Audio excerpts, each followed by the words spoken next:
Dan Ross, everyone! Here he is!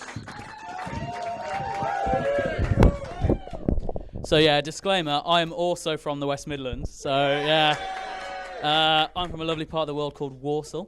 So it was pretty exciting to hear someone else speaking with the accent. As you notice, I don't really have the accent, but having heard someone with the accent and had about 2 pints, it's probably going to slip out at some point, just to warn you. So yeah, the most recent development in my life is that I turned 25. And yeah, it's kind of like, it's very much a sort of like a meh birthday. Like you have 18 and 21, you're like, ooh, yeah. And then 30, I'll be like, oh God, I'm 30, fucking hell. But 25 is like, meh. All I did was I went to Nando's with my brother. Sorry to anyone over the age of 25. Yeah. So all I did was go to Nando's with my brother, which, you know, I mean, I'm not knocking Nando's. I very clearly like it. But yeah, like, I hadn't really thought about it. Like, it's a birthday that sort of passed me by. Like, if people ask me sometimes, I still say I'm like 24 or 23. I hadn't really thought much about it until one weekend recently I went home to see the family. And we watched some sort of like, you know, Saturday night family entertainment, the kind of thing that everyone can get on board with, but like no one really actually likes. And I heard this phrase, Sharon Osbourne and the over 25s. And then I had the crushing realization that I am now an over 25. No longer am I the type of person that Simon Cowell thinks can win the X Factor. You know, your Leona Lewises, your Ray Quinns, you're that girl who won last year. I can't remember her fucking name. I am now Honey G. That old Irish lady who worked at Tesco's that got upset about having to dance. And Wagner. So that's the boat I'm currently sailing in. The only sort of comfort I have from that is that Ollie Murs, when he was on the X Factor, he was an over 25.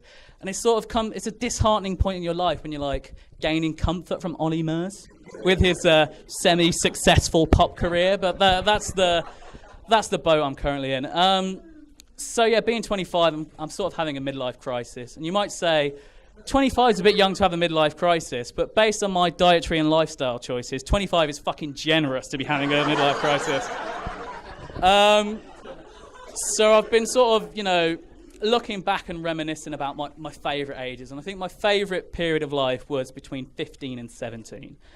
And, you know, I think it's quite bad to sort of be nostalgic and be like, look back and like, oh, I loved when I was young and I could do this. Because, you know, the truth is you can do stuff now that you liked when you were younger. But my problem is the one thing I really loved about being 15 to 17 was underage drinking.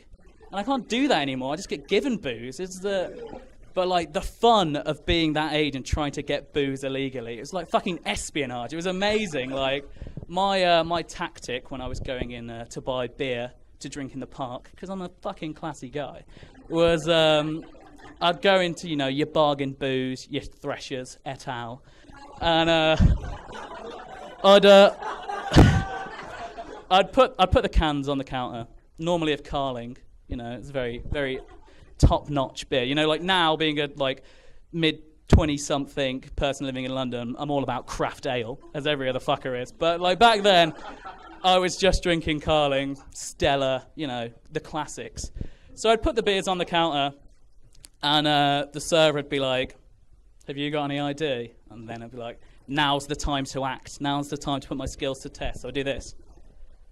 Oh, you know what? I've only gone and left my ID in my car, because adults have cars, yeah. But then you're thinking, if you have a car, you could be 17. Here's what I next did. I left my ID in my car at uni.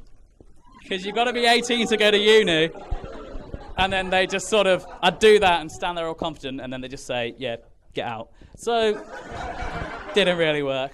My other favourite period of my life was university. I think we can all agree university is a good time. 3 years of sort of doing nothing. I mean, I think you're meant to do degrees, but, you know, I wasn't into that. And a thing I think a lot of people experience at university is the sort of north-south divide, where people disagreeing about what to call things. And so being from the Midlands, I had a very interesting perspective on that. So, like, you'd have the debate about what to call a bread roll. And Northerners would be all like, I call it a barm cake or a bap. And then Southerners would be like, it really depends on the occasion, but I kind of prefer a focaccia. And then I just rock up and be like, I'll call it a cob, mate. And then everyone would just look at you like, what the fuck is wrong with you? Another thing, sort of going to university, I went to university up north. Going to university, you realise that, like, not everyone has the same words that you have. So, like, in the West Midlands, we call a forward roll a gambol. And I thought that was a universal thing. So I was, like, having a conversation with people at uni. It's like, I remember when we used to have gambol races. And it's like I'd said something, like, from the mid-1920s, like, random. It's like I was speaking in a different language. And sort of just the amount of abuse I got, it was the one way of sort of uniting the North-South divide. So, as I said, I am from Warsaw, and I do believe, like, you can take the boy out of Warsaw, but you can't take the Warsaw out of the boy. And that's what I thought when I was using my M&S loyalty card to buy sushi. Good night.